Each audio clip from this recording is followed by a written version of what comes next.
You referenced the fact that the Dodgers have such preeminence in that division, how that might be a factor. Do you think the Dodgers' dominance is good or bad for baseball? You can go either way with that. That's a good point, Buster. You can go either way with that. You can go with the idea that, it's always good to have that great team to fight with. Everybody recognizes how good they are. They're The going to evil be in the empire. postseason. So from that standpoint, it adds, the Yankee element, like in the late 90s Yankees. Everybody can root against them. So they're a polarizing team. Polarizing is good in sports because you want to have a team that you can hate. And then you're obviously going to have plenty of Dodger fans who love the team. So that's the one aspect of it. The other aspect of it is they got a $552 million payroll and the Marlins spend $70 million. How the hell are they supposed to compete with that? And you know that the Dodgers have so many advantages compared to, Blake Snell is going to make 8 starts, but then he's going to pitch game 2 of the playoffs because he's going to be raring to go. He doesn't have to pitch in the regular season, and he's going to be raring to go come October. Everybody else has got to pitch their pitchers 28, 30 starts. Time they get there October, they're worn out. It's a different situation. The Dodgers have such an advantage that they can use the regular season sort of as a feel-out process, as an exhibition process, that when they get to October, they can mix and match easily. Pitchers are not worn out. It gives them a huge advantage, which is kind of not fair.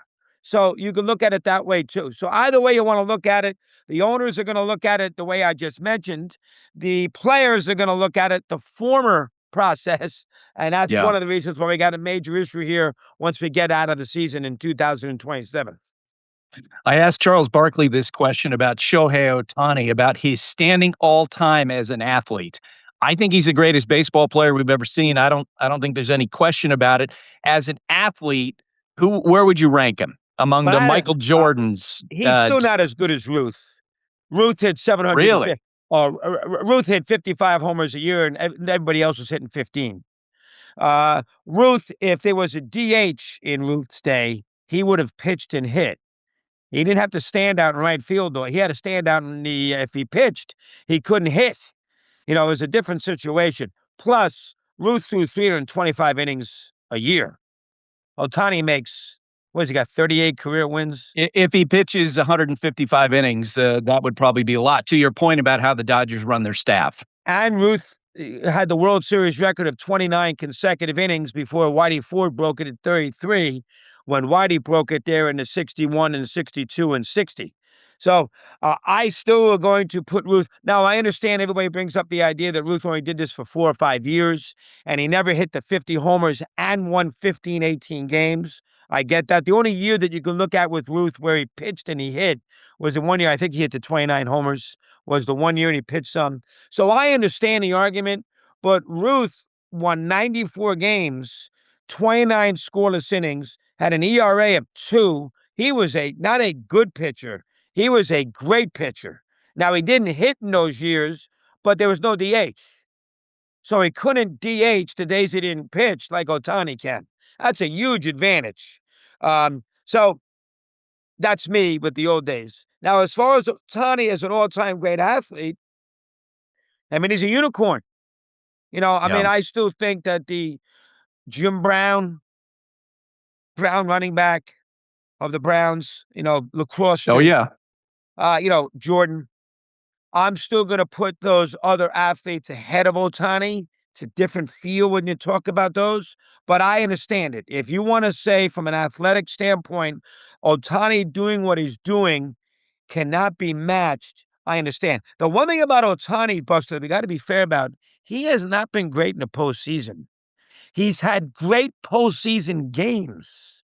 Hit the 3 Moments. homers against Milwaukee, but he hasn't been great. He's had his games, but not his series in the postseason. Ruth had series where he dominated in the postseason. So Right. I'm going to go the Ruth angle. Most people won't. Ohtani is what he is. He's great for the sport. And the thing you love about Ohtani, here's the thing you like about Ohtani. He wants to win. He's more wrapped up in winning. Gave the Dodgers that great deferred contract.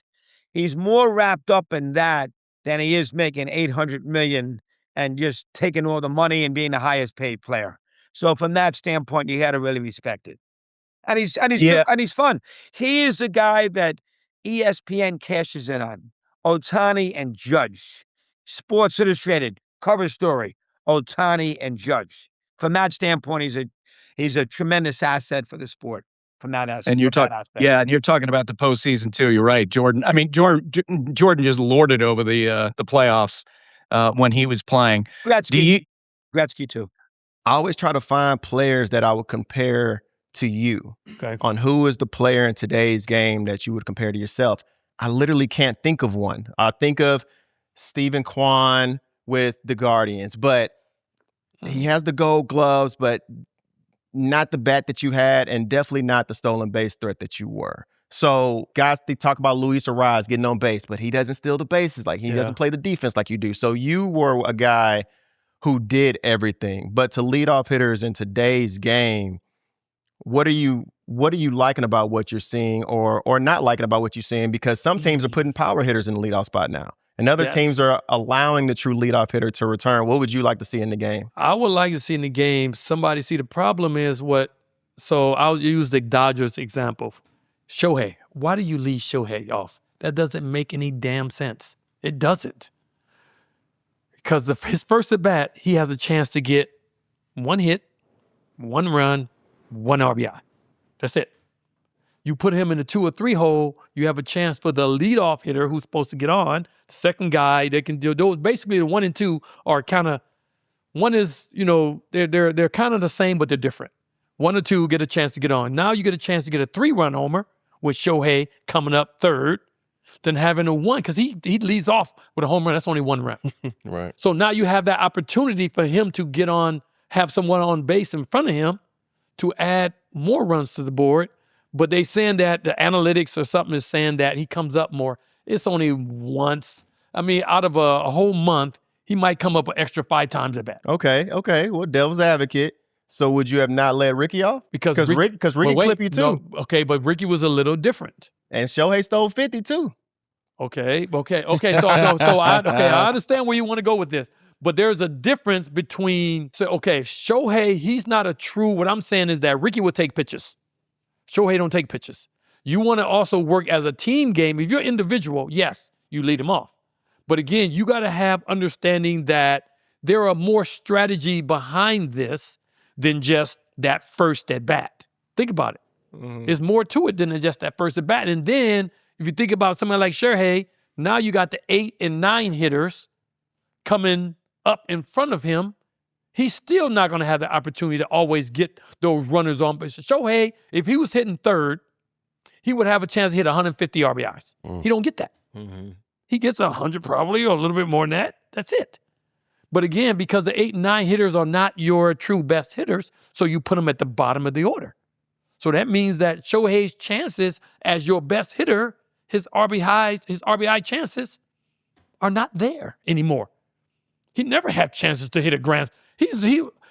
I'm trying to figure out how many grand slams have he hit.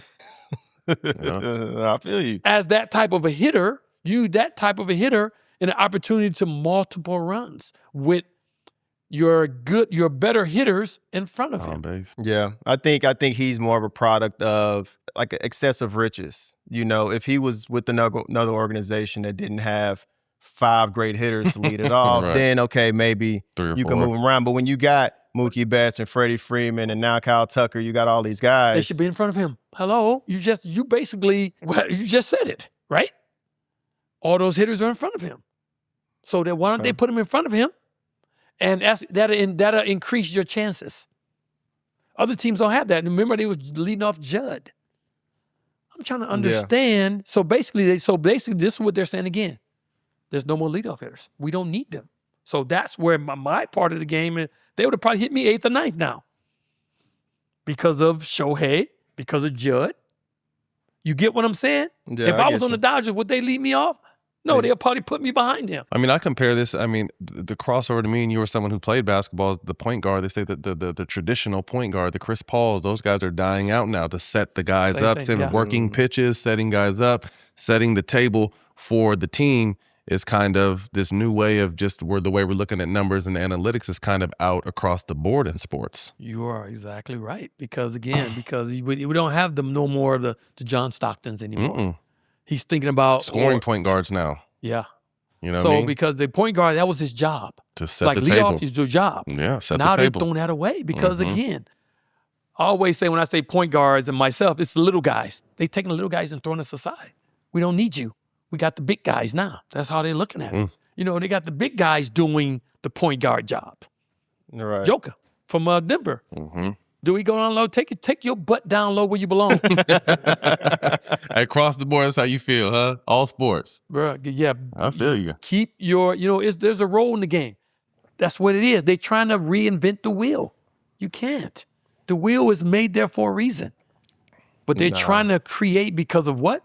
I don't know. I don't know if it's analytics or whatever, but they're saying more chances, you got a chance to hit a 3 or whatever, but now you got everybody trying to hit a 3. You got everybody trying to hit a home run because it's about money.